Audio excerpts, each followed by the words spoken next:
Kalekale padali abwenzi awiri amene adakhala pamudzi wina mokondwa kwambiri nthawi zonse chifukwa adabadwira chaka chimodzi ndiponso adaphunzira sukulu imodzi. Atatsiriza maphunziro awo adalowa ntchito mu ofesi imodzinso. Onsewo adapata ndalama nagula zonse zofunika m'moyo watsopano. Anthu ena m'mudzimo adakondwera nawo koma ena samakondwera nawo chifukwa cha nsanje. Izi zimaoneka nthawi zonse kwina kulikonse. Kukondana kwa anyamata awiriwa kudali kukondweretsa kuti adali kuthangarana mzovuta zawo.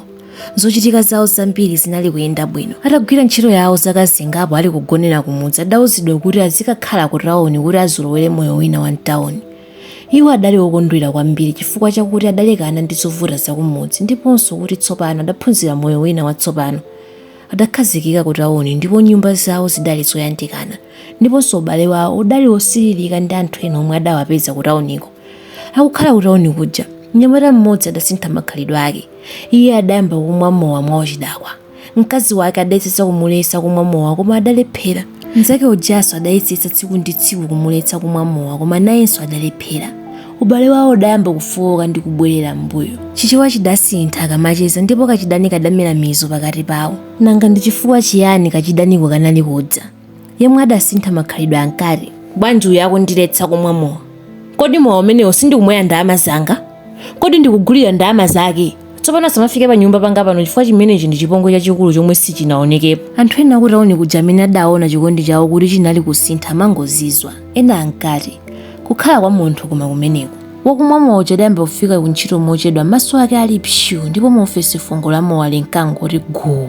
Tsiku lina kudaoneka kuti odakwa uja adalibe ndalama ndipo adasauka kwambiri pamene mnzake uja adalibe chovuta china chilichonse. Iye adakonza chiwembu ndipo adamupha mnzake uja chifukwa cha nsanje. Atatero adathawa nalowerera. Apolisi ndi anthu ena adayamba kumufunafuna kuti amugwire koma sadamupeze. Kumene adathawira kudali kuthengo kufupi ndi mtsinje waukulu ndipo sadathe kuwoloka. Adafuna kukabisala pathengo pamene padali udzu wambiri. Mwadzidzidzi adaona mkango omwe udadzambaruka ndi kuyamba kumuthamangitsa.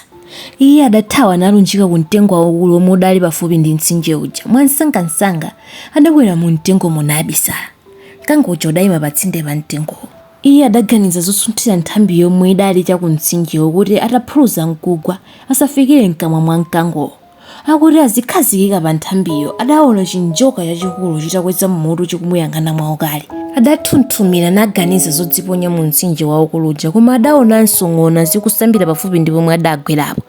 Adazindikira kuti mvula ikakuona litsiyo sikata. Adavomereza mu mtima mwake kuti kadawuluka kadatera ndiponso choyipa chitsata mwini.